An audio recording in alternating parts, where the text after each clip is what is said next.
Hello everyone. Today we are going to study the software which helps to run various commands on a computer system, a laptop, a tablet or a mobile. The end user, by pressing few keys or clicks, can easily operate these devices. The touch screen interface available these days has further improved the ease of operation. In fact, minimal training is required for operating these devices, as the user interacts with the system through a sophisticated user friendly interface. Such a software which drives the hardware device and its various components is called an operating system and comes under the category of system software. Therefore, the operating system software is the focus of today's topic. An operating system consists of all the programs that run the computer system and permits the user to use the computer. These software programs take control of the CPU, or that is central processing unit, immediately after the power is turned on. It performs the boot operation, facilitates easy execution of the application programs, perform internet access including file transfer, does the mail operation and various other operations. They also allow the computer system to work with a specific brand of the printer or display device and manage files on the hard disk system. Also, it is essential to protect the computer system from unauthorized access. The operating system provides a mechanism of username and password or fingerprint authentication, so that only authorized users are able to use the system. This feature is essential for security reasons. In short, an operating system is a collection of programs that manage and coordinate various activities performed by the user in a computer system. It also manages the computer resources like CPU, central processing unit, power, memory and secondary storage devices with efficiency and reliability. It facilitates internet and other connections also. In general, operating system serves as an intermediary between user and the computer. The role of the operating system can be best understood in the following sequence of activities performed by the user for typing a page on the computer and taking printout of the same. For taking a page, the user launches a word processing application like Microsoft Word. That means, the application software has to be first opened up. The operating system loads the requested program like Microsoft Word into the memory. User then types the page in the word processing program, as the word processing program has features which facilitates the user to type the page. The user gives a command to print the document to the printer. Next, the operating system sends the document to the printer. The printer prints the document. In short, the operating system software supports the execution of the application programs and provides a number of services to facilitate ease of use. The functions of the operating system can be summarized as follows. First is providing user interface, providing an interface so that user can give the commands and get the desired output. Second, starting or booting the computer is also the task of operating system. Third, connecting various devices like connecting various types of printers, scanners, cameras. Again, this is the task of the operating system to establish the connection between the devices and operate these devices. Fourth is managing and monitoring system resources and application programs. Fifth is management of files. As all of us are aware that lot of information is stored inside the hard disk of a computer system. This information is organized in the form of files. The files are placed in various folders and subfolders, so that you have the right classified hierarchy of information inside a hard disk, and all this comes under the file management, which is done by the operating system. The sixth task performed by the operating system is security. So, I have explained the 6 different tasks performed by the operating system, and as I explained that one of the primary tasks of the operating system is to take input from the user as a command and convert that command into a form that the computer can understand and work accordingly. Also, it receives the hardware signals from the computer or devices and convert them into a form readable by the user. For example, the status of the printer device, whether it is on off, paper or no paper jam or paper jam, printing or no printing, is communicated to the computer in the form of hardware signals. The computer converts the signals into actual messages. Earlier, the interface with the computer was the text or command based, which the user was expected to remember and type. These days, the interface is graphics based. The graphics based interface has drastically reduced the time required to learn a computer system. Next important task of the operating system is to start the computer. The startup process, when you power on the machine, when you power on the computer, the startup process is first check the status of various hardware devices connected to the system, and through testing inform if one of the device is not functioning properly, or else give an OK report that all the devices are in normal condition. This operation is called power on self test, in short called POST. Next, the computer starts the boot process. Boot process is that a part of the operating system permanently resides in the read only memory of the computer system. When the CPU is powered on and the computer starts, the part of the operating system residing in the read only memory brings the remaining part of the operating system from hard disk into main memory. Once the operating system is loaded, few application programs are also loaded, like checking for computer viruses, security programs for preventing unauthorized access, and various other programs which are necessary for normal operation of the computer system these days. The third important task of the operating system is to connect devices, instruct the devices as per the command issued by the user. Also, understand the hardware signals from the device and convert these signals into meaningful and understandable messages to the end user. Every device manufacturer develops a small program called device driver to facilitate the communication between CPU and the device. The device driver software is then integrated with the operating system.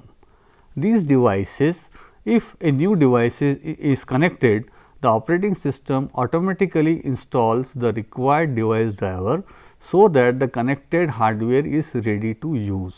This feature of automatic installation of device driver is also called plug and play these days. The fourth important task of the operating system is to manage the execution of multiple programs by sharing multiple resources. The multiple programs under execution require CPU time, memory, and access to shared hard disk. Along with the required memory allocated to every task, the operating system schedules the various programs in the order of first come first serve basis or priority order. A program may not be allowed to execute if it cannot be allocated the desired memory. The fifth important task of the operating system is to store information in various files on the hard disk and retrieve them as and when needed. The operating system also tracks the access details of various files, that is, who accessed the file last and when, what is the current file size now.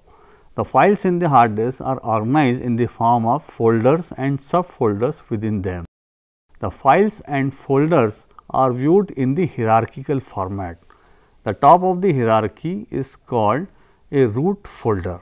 The root folder may contain files and subfolders. All the files and subfolders can be easily viewed through a file management program called Windows Explorer. The Windows Explorer can be used to open, move, copy, rename or delete files after navigating the hierarchy of the file system. Also, the new folders can be created by simple click of mouse buttons. The sixth important task of the operating system is to protect the computer system from unauthorized access. The authorized user is authenticated before allowing him or her to use the computer system. The most commonly used method is username and password assigned to all authorized users. The biometric authentication through fingerprint is also common these days. To protect the computer system from unauthorized access over internet, security features such as integrated firewall are available. The firewall automatically downloads and installs security patches from the operating system's manufacturer on a regular basis. In order to efficiently utilize CPU and other system resources, various techniques are used by the operating system. These techniques usually involve either executing multiple programs concurrently or executing one program in less time. Various techniques for increasing CPU utilization are multitasking, multithreading, multiprocessing, parallel processing and co-processing. The multitasking refers to the ability of the operating system to work with more than one program at a time. For example, multitasking refers to simultaneously editing a word application program or surfing the internet for some particular information. All the operating systems in operation today support multitasking. A single CPU cannot execute all the programs at the same time. Therefore, the CPU executes every program for a fixed duration of say 100 milliseconds on a round robin fashion. The rotation of 100 milliseconds is so quick that it gives an impression to the user that CPU is simultaneously working on all the programs. The term multitasking refers to a single user operating system. Multitasking with multi-user operating system refers to multi-programming. Another technique used in the operating system these days is to use multi-threading. A thread is nothing but a logical sequence of instructions required to perform a certain operation. The term multi-threading refers to simultaneous execution of multiple threads at a given time. Even the programming languages also support multi-threading, so that within a program you can create multiple threads and each thread can strive for the CPU so as to maximize the CPU utilization. The next technique to improve the processing power is to have more than one processor system in a computer system. This technique is called multiprocessing or parallel processing. The multiprocessing or parallel processing involves more than one CPU. Each CPU works on different jobs leading to increased performance or leading to increased throughput. Multiprocessing is supported by operating system and is popular technique for improving performance in servers and mainframe systems. Although the presence of multiple cores in a single CPU nowadays use multiprocessing on a desktop system also. Another technique to improve the CPU utilization is to use co-processing. The co-processing is another way to improve the performance. For example, a mathematics coprocessor attached with the main CPU speeds up the floating point operations, or a coprocessor called graphics processor is specialized for high speed computation for faster display on the display devices. Therefore, coprocessors can be used for increasing the CPU utilization. Next, we discuss the difference among various types of operating system. Most operating systems on the desktop system use graphical user interface called GUI in short. The older versions of the desktop supported by the DOS operating system and some versions of Linux and Unix operating system use a command line interface. In a command line interface, the user enters the commands to the computer system using the keyboard.